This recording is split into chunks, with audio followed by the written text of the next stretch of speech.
Welcome to Not Ashamed. I'm your host, Ashley Nordman. Sarah Ann, thank you so much for being here today. And welcome. Thank you. I have literally been looking forward to meeting with you for the last month. So I've been looking forward to meeting with you too, honestly. I'm really happy to be here. Me too.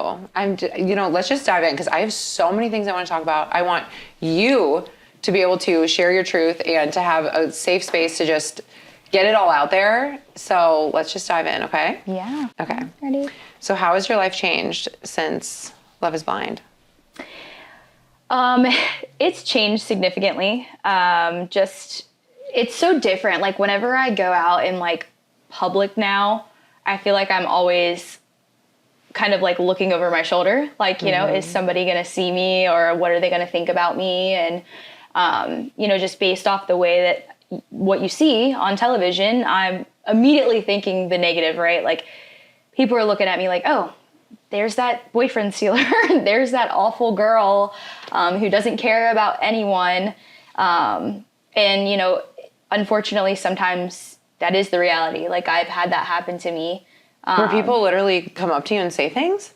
I've had a few people say things to my face. I've had a few people actually sit in close proximity to me and talk loudly amongst themselves. We'll say amongst themselves. But they like want you to hear. Oh, yeah. Yeah, the first time that I went out when the show was still actually airing, I was out with my girlfriend and we were at like a really popular restaurant in Charlotte and there was a group of girls sitting there and I kept hearing them say like, that girl's such a whore. And oh my God. Yeah, just like who very does loud. That? I don't know. And they don't even know you. No idea. Were you just like mortified? What do you do? I actually it's so funny because everybody thinks I'm so reactive and like honestly I just sat there and just pretended that I did not hear it. Because in that situation, like what do you do? Like if I say something to them, it just makes me exactly what they're saying that I am, you know? Yeah, so and sometimes when you explain yourself, you like seem guilty. So it's it's almost better to just like not. Yeah, but it was so mortifying. I remember like I looked at my friend and I like had an Aperol spritz in my hand and I was like, I could literally just cry right now. I'm so uncomfortable. Oh my God. And she's like, just look at me. And I'm like, I'm just so thankful that I have people in my life that do support me. And in that moment, and she was like, do you want me to stare at them? And I was like, I don't know what to do. So my life has changed a lot, you know, just as far as I think that I am just shocked by the amount of hate that people can just put out there on someone that they don't know at all. Were you expecting any of that? I definitely knew, you know, that because of the way that Jeremy and I, you know, got together that there would be some, but Jeremy and I both thought that it would be better than what we saw because the show Love is Blind is about finding someone and falling in love. Yeah, that's the whole goal. You know, regardless of how it happens, like we found each other. Yeah. And so we both were under the impression that it would actually go a lot better. But we're watching it in real time with everyone. I think a lot of people are like, oh, you must get to see the edits beforehand. And we don't. That's interesting. I wondered how that went. Like, do you have to just sit there and tune in yourself, like with everyone? Wow. Yep. With so how nerve-wracking is that? Because you don't know what's going to air, what's not, what they're going to do. It's really nerve-wracking because, you know, like... Was your like heart racing every episode? Like, what is about to happen? What am I going to look like? Yeah, and it's so abnormal watching your significant other with another person on television too. Well, that for me specifically. Yeah, like seeing him on his own dates and stuff and in the pods. I'm sure it was like, this is so awkward. I'm hearing like intimate conversations that I thought I would never like, you know, normally you'd never hear that or see that. Yeah, that. And then just you also get to see conversations between people that like, you know, even the girls like and what they're saying about you to other people. And it hurts, I'm sure. Yeah, you're just like, wow, I thought we were actually cool, but turns out that we weren't because now I'm finding out what you're saying about me behind my back. And so truly, if I could say one thing, and this may be viewed negatively, but it's actually made me realize that you really have to be careful who you trust. I think the most painful thing of all is finding out people that I thought were in my corner, had my back, don't. And when you see them comment on things and when you see them make videos about you and it blows your mind. I think they assume you won't see it too.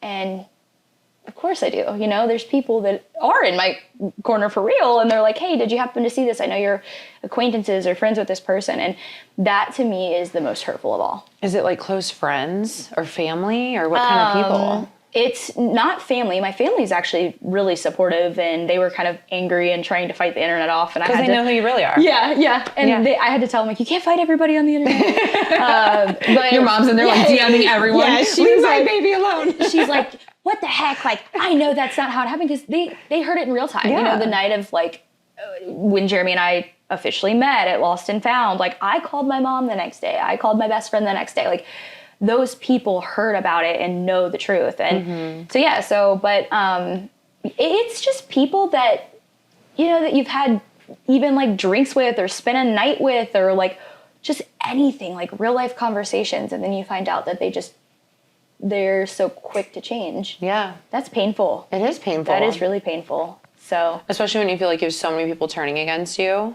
Yeah. And, you know, and that's why a lot of like, you know, people will say, well, like, you're Delulu. Don't you see all the hate you're getting? And I'm like, the strangers don't bother me, because I know that they have no idea what my heart is. You know what I mean? Like, exactly.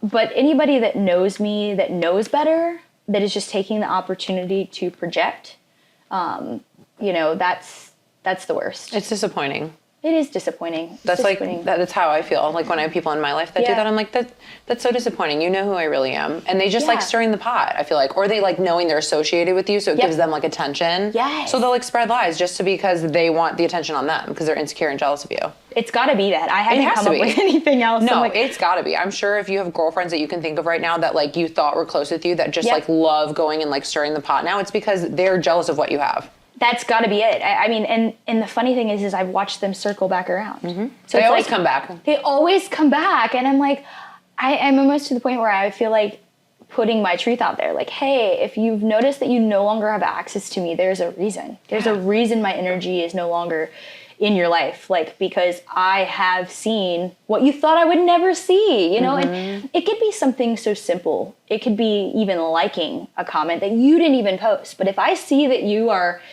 actively, you know, liking negative things about me, then I have to do what's best for me and remove that from my life. Yeah. So,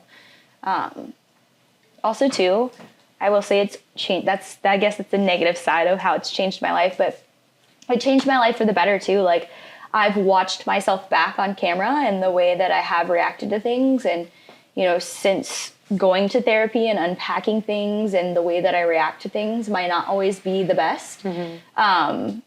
So I've learned a lot about myself and my traumas and what makes me who I am. There's like a scene on Love is Blind, and it was not a proud moment for me, but I see myself like shouting in a very vulnerable hurt moment, like, everybody can go fuck themselves, you know? And like, when I say that in that moment, I just felt attacked and hurt. And so it was just all of my emotions at once just coming out, you know, and like in my heart, like, obviously I don't mean that, like, not everybody is terrible. No. You know? But when you're overwhelmed, it's easy to just, you know, act out of character a little bit. Absolutely. And I feel that that's definitely what happened. But I also look back and I'm like, you know, I really probably could have, you know, said that differently, not said it at all. Yeah. But this shows me that you're just like I am. I'm so introspective. So like I reflect all the time on like how I was in an interaction, or if I was at a dinner, or how I treated a friend, or if I like left a situation like feeling bad, and I'm like, okay, that was not my best self. Same. Then I'm like thinking in my head, okay, next time I'm not going to do that, because I know what that felt like. Yep. And that's how I know you have a huge heart and that you're a very sweet person, because someone who doesn't care wouldn't be sitting here right now going, you know what? When I watched myself on TV, I thought I could have been better. Like, someone who's like actually Delulu would be like, see, they deserved it. I said that because they triggered me and that was on them, and they just play the blame game. Yeah. But you're not playing victim. You're sitting there going, yeah, I take responsibility for my actions. Yeah. I'm a normal human that's not perfect, but unfortunately, this is broadcasted to the whole world. Yeah. And so people are able to be like, treat you as a target. And it's like, come on now. Why are these people attacking you when they're not perfect either? Right. And if they were in a stressful situation like that, I guarantee you, I would probably be doing the same thing, being like, y'all can F off. Because the jet skis, I'm like, I'm out of here. Get me out of here. Peace out. Deflecting. See you later. Yeah, exactly. But like, it feels good to know that like I'm not alone in that. And I think that you're right. Like I'm human, and I look back at those moments. But the good thing is that I can reflect on them and be like, you know what? Like maybe things could have been different, but at the same time, I think when you're in the pursuit of something that you really, really love or want, like you're going to do whatever it is. Like, I don't have children yet, but I can only imagine what it's like, whenever it's like you find your kids getting bullied, like you're a mom, you're going to go to the school and be like, who do I got to beat up? Yeah, exactly. You get defensive. Yeah. You're going to protect the people you love. And so, definitely looking back, there's things I could have done differently, said differently. But I ultimately feel like it made me realize that I am strong and that I can endure and do hard things. And that, I want to be a voice for people to know that you should not be scared to be who you are. Yeah. And you should always stand up for yourself, because you will have people that will stand up for you, but you are you. And a lot of people say, well, that's selfish. It's not. It's not selfish. Not you at all. have to go get things that you want in life. Mm-hmm. And when you know your truth, it's easier to stand up for yourself and be like, listen, like, that's not me. And it's the people that don't know who they are, that they find like all their self-worth in what other people say about them, or, the comments they read. And I'm sure it's so tough to not look at that kind of stuff all the time. I'm sure you have a lot of boundaries with social media and like what you do and don't let yourself see, because it would drive you insane. I do the post and ghost. Yeah, post and ghost. So like I'm out here again. But I have gone down the rabbit hole a few times. Mm-hmm. Well, we're human. Who doesn't? Yeah. People cross lines a lot. Yeah. It's one thing to not agree with somebody's ideologies, their beliefs, the way that they go about things and do things maybe you don't agree with, and you can voice that, right? Like everybody has an opinion, and it's okay to say, hey, I don't agree with the way that you handled the situation. You should have done this differently. Right. Fine. But to hate someone and to tell them that you wish that they were dead, you'd be better off dead, that is evil. That's just evil. Mm-hmm. That's coming from a place where I actually can't tell you where it's coming from, because I've never done that to anybody. I can't think like that. I can't think like that. I can't tell you one day in my life I've ever gone on the internet and like shamed people or commented that kind of stuff. So when people do that to me, I'm like, what kind of place are you in mentally to actually do that? Yeah. And I feel sorry for them. I do too. There's something that love and hate is such a fine line. Mm-hmm. There's either something that they love so much about you that they can't have, and so they are just like, I hate you, and because I can never have this, or, they immediately go to the darkest place that they can. Yeah. And it's really because they hate themselves. I think so. Unfortunately, that's why it's sad, because I feel the same way. When I get comments like that, I'm like, man. How do you handle hate? Like, how do you navigate it? You've been doing it like a lot longer with your podcast and stuff. Like, I just like, what is the best way? Because I feel like I'm still fresh. Yeah. So I just don't know like what the best way to. I think the biggest thing, so I've been on social media for like 15 years. Yeah. So, and all my friends are like, how are you so good with this stuff? Because like my friends get so triggered by my own stuff. Like when they see comments and stuff, they're like, don't you want to just go like beat their ass and like all this stuff? And I'm like, listen, the me 15 years ago totally would have, but like now it's like, it's in when you're at the other, because I just don't care what other people think about me. But how can I make you not care? I can't. Yeah. But I think the biggest thing is like working on your own confidence and like knowing in your heart who you are. Mm-hmm. And that's taken a lot of like therapy and like looking inward and self-development and journaling and things like that. And so once you really understand yourself, it's like the comments just bounce off you because they just don't bother you as much. But I think another thing too is like having healthy boundaries and like not obsessing and not looking deep through the Reddit threads and like all the crap, because at the end of the day, like what you focus on is what you bring more of into your life. So if you're giving attention to that negative shit, your life is going to be negative. Mm-hmm. You know, if you're focusing all the time on all the negatives and all the crap people are saying, you start believing it. So for me, like I just shut it down and like literally play dumb and ignore it. Yeah. And my friends are like, how do you do that? Like it takes so much discipline to like not want to look, you know? But I think I just learned after so many years of it being like toxic for me that it's like, I didn't want to hate social media. I wanted to like social media. We'll get back to the podcast in just a moment. This episode is sponsored by AN Skin, your answer for all things skincare and beauty. Our medical-grade products, made in the USA, use high-quality ingredients and are clinically proven to give you clear, healthy, youthful skin. Everything is cruelty-free. Visit anskinbeauty.com to shop now and regain your confidence. Now, back to the episode. All right, so Love is Blind featured, but you guys recorded it a year ago, right? Okay. Yeah. So then it came out, when did it come out? I'm trying to remember. It came out on Valentine's Day. Of this year? Yep. Oh my God, I feel like it was like way longer than that. It's not been very long. No, not So this at is all so fresh. Yeah. Okay, wow. Yeah. So you're watching it in real time. How has this like affected your guys' relationship? Yeah, actually it's something that I haven't talked about a lot yet. It's definitely taken a toll, and Jeremy and I are working through things currently. Just because Jeremy and I both work at home.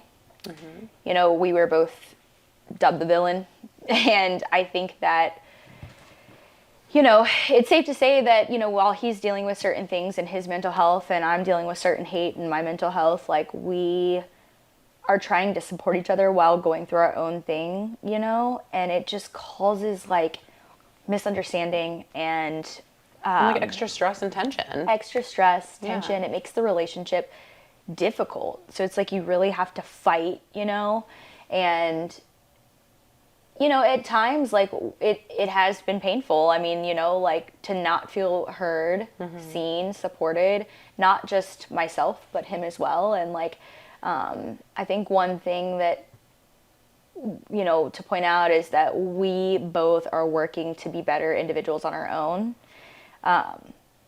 Because you can't be a good partner without being good on your own. I've learned that. And, you know, I haven't been married, and I often wonder, and it's also inspiring to me to see, you know, married couples and go through life things, you know, like deaths in the family and infidelity and children and, you know, things with your children, like kids getting bullied and like, you know, you think about all these big life things that happen and how do we get through that? And so I don't have experience with that. So right now we are just learning. And I think, like I said, I mean, the only way to really make something work is to be the best version of yourself. So, and to work through your mental health stuff. But yeah, him and I, we've been through the ringer. I mean, you know, there's stuff that we've talked about. I mean, of course, you know, the world has seen it, that there have been ex people that Jeremy has dated that have come forth and said some things or made allegations. And that alone, too, has caused him to, you know, kind of go into a little bit of a depressive mental state. And so he's had to remove himself from social media. And so, you know, obviously we don't talk about or speak for each other publicly, especially, you know, but I will say that, like, everything is okay, but we definitely are experiencing, you know, real life things that we have to work through. It's a lot of stress. And I think it's really respectful of you to like kind of let him speak on his own issues to himself. So we don't need to dive into that. But I will say, I think it's really awesome that both of you are working independently on growing solo, I guess is the way to put it. Like, not meaning that you're not together, but just meaning like, I need to be my best version. You need to be yours best version, because you can't give what you don't have. Right. So if you don't love yourself, if you don't have confidence, if you're not feeling happy, how can you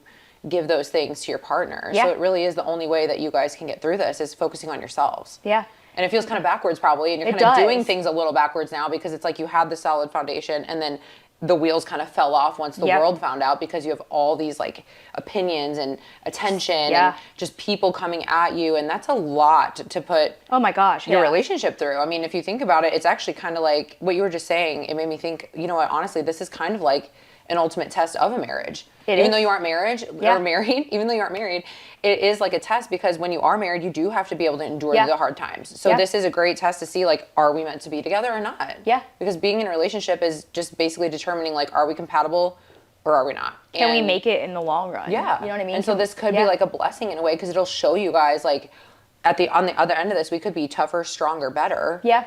And it's forcing you to focus on the things that maybe you like had it before, because now you're seeing where your weaknesses are with all this extra stress. Gosh. Yeah, and you see where you come up, you're lacking in the relationship. And I think, you know, with struggle, that is like, you always end up being thankful for something in struggle. Like, you know what I mean? Like, there's always a purpose. Yeah, like you go through it and you're like, this is awful. And then you fast forward and you're months later, year later, and you're like, and the light bulb goes off and you're like, that's why that happened. And exactly. I have found myself, like I can check myself before I say something sometimes now.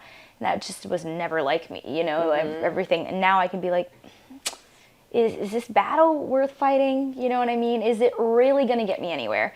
Yeah. Before it would be like, well, I just have to say it because I got to get it off my chest and, you know, whatever. And the reality of it is like, not everything has to be said, you know, like some things can be kept to yourself, and especially when you're trying to protect somebody else's heart. And I think that right there is hard.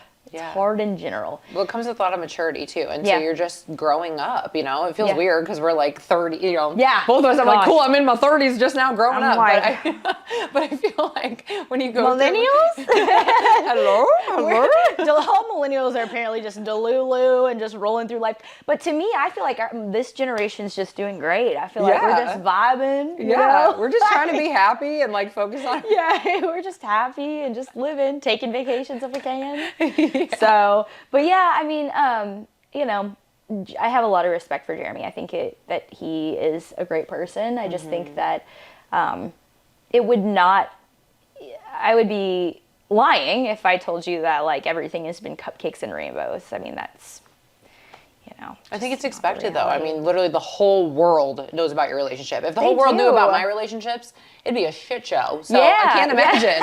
Seriously. We have our moments of shit show sure. for sure. And like, you know, you could, on the reunion, there's like a spot where Jeremy and I we're sitting next to each other, and Chelsea's like, well, every time I see Jeremy out, he's saying you're broken up and you're on and off again. And I clarified that, like, Jeremy and I have had moments, like real life experience, where we've been like, hey, maybe we need to take a break and like stop being in each other's space for a week at a time. And like, you know, I don't know how much of that is true, because to be fair, I really can't trust any of those people because of the way that they slandered me on the internet. So what they say is null and void, right? Because like, is that real? Thank you guys so much for listening. Until next time, be loud, be proud, and be shameless. For more information, visit us at anskinbeauty.com to shop all our medical grade skincare,